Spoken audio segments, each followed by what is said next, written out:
Hi guys, welcome back to my channel. This is Sachin and I am a Salesforce developer. तो guys, आज के इस video में हम आ, कुछ एक और नया टॉपिक डिस्कस करेंगे, ठीक है, not related to Salesforce. Okay, so it's a general career guidance video, I would say. So इसमें बेसिकली आज हम क्या डिस्कस करेंगे, लेट सपोज आपने कोई कंपनी ज्वाइन करी, ठीक है, रिसेंटली आपने कोई कंपनी ज्वाइन करी based on some offer, let's say X Y the offer, ठीक है। लेकिन ज्वाइन करने के कुछ दिन बाद ही, लेट्स सपोज एक वीक या 2 वीक्स बाद ही आपको किसी और कंपनी से कुछ और बढ़िया ऑफर मिल रहा है, ठीक है। तो लेट्स से अब आप सोच रहे होगे कि ठीक है, हम कंपनी को, सिंपल है ये तो, हम कंपनी का बोल देंगे कि हम जो है वो आगे कंटिन्यू नहीं करना चाहते। और लेट सपोज अगर आप ये भी बोल देते हो कि फॉर एग्जांपल मुझे ये 2 वीक्स की सैलरी नहीं चाहिए और बस आप मुझे इमीडिएटली रिलीज़ कर दो, और आई नीड टू ज्वाइन, और या I would join the other company, ठीक है।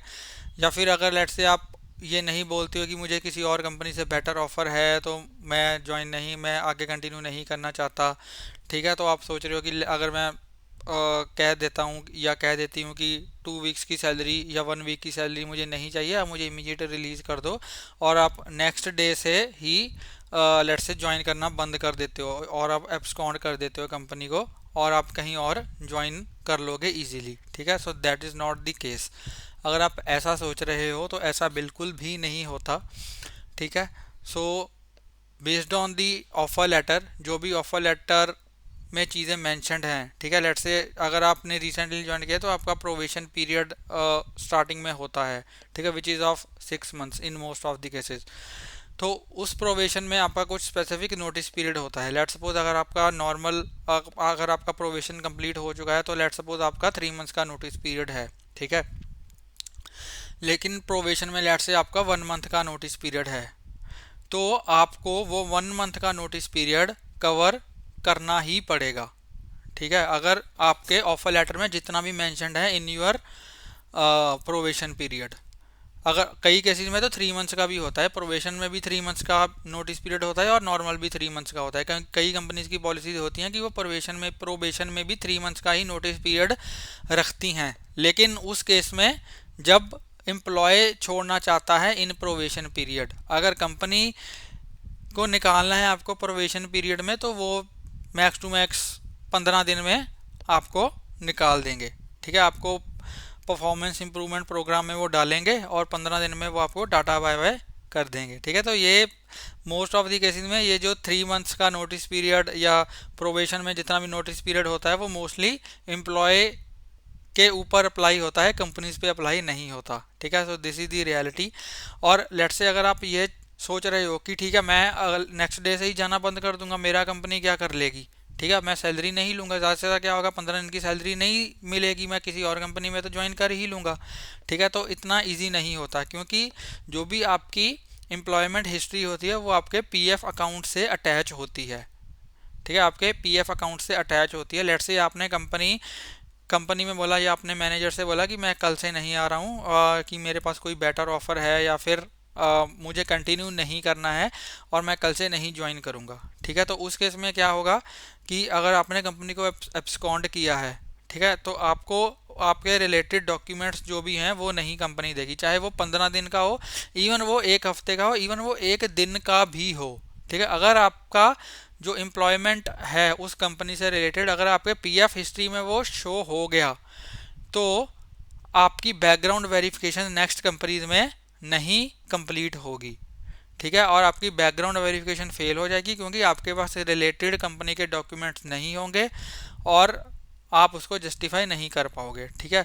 मोस्ट ऑफ दी कंपनीज में ऐसे ही होता है। कुछ स्मॉल लेवल कंपनीज होती हैं जो इन चीज़ों को कंसीडर नहीं करती हैं, लेकिन अब एक सिनेरियो मैं लेके चलता हूँ, ठीक है। लेट से आपने अभी कोई रिसेंटली कंपनी ज्वाइन करी, ठीक है, आपने को अभी सिर्फ 1 वीक ही हुआ था और आपको किसी और कंपनी से बेटर ऑफर मिल गया, ठीक है। और वो कंपनी आपको मतलब ज्वाइन करवाने के लिए रेडी है कि ठीक है, अगर आपके पास एक्सपीरियंस लेटर नहीं भी है, आपने उनको बता दिया कि अब ऐसे ऐसे करके मैंने रिसेंटली ज्वाइन किया है, तो मैं रिसेंटली मैं इजीली छोड़ सकता हूँ, ठीक है।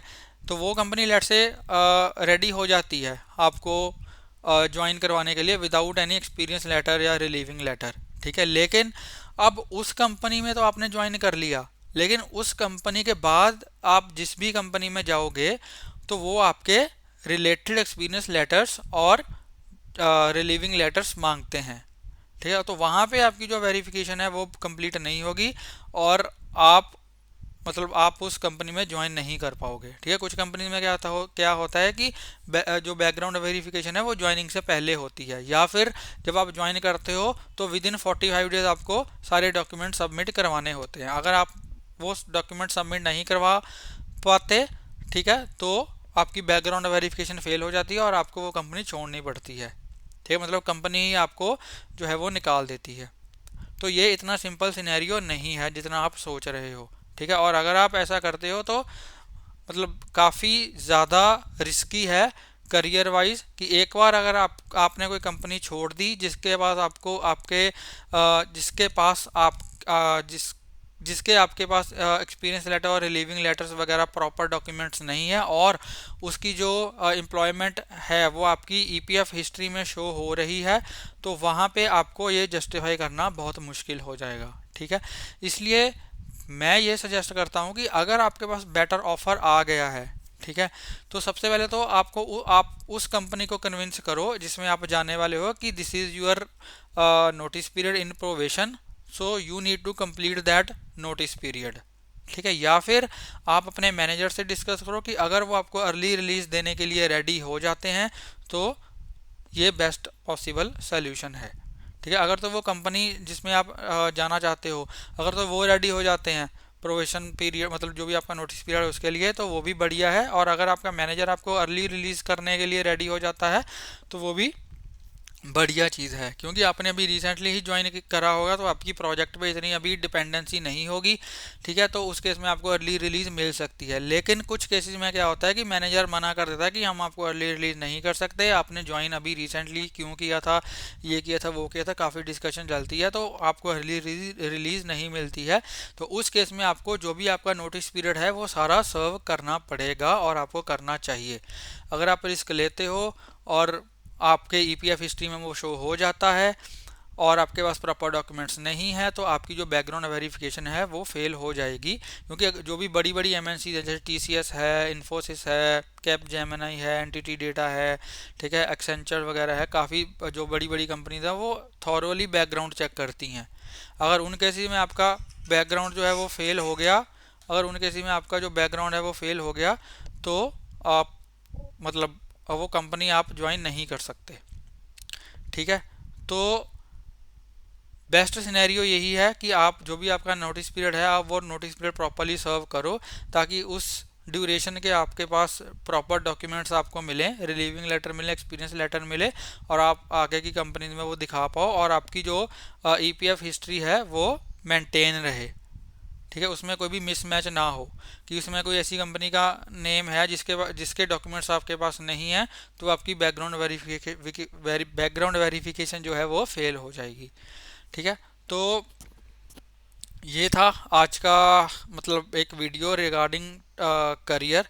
आई होप ये आपको हेल्पफुल करेगा, ठीक है। जो भी आपके डाउट्स होंगे वो आपके क्लियर हुए होंगे। अगर आपको कोई डाउट है तो आप कमेंट सेक्शन में मुझे बता सकते हो, तो हम उसके ऊपर डिस्कस कर सकते हैं, ठीक है गाइस।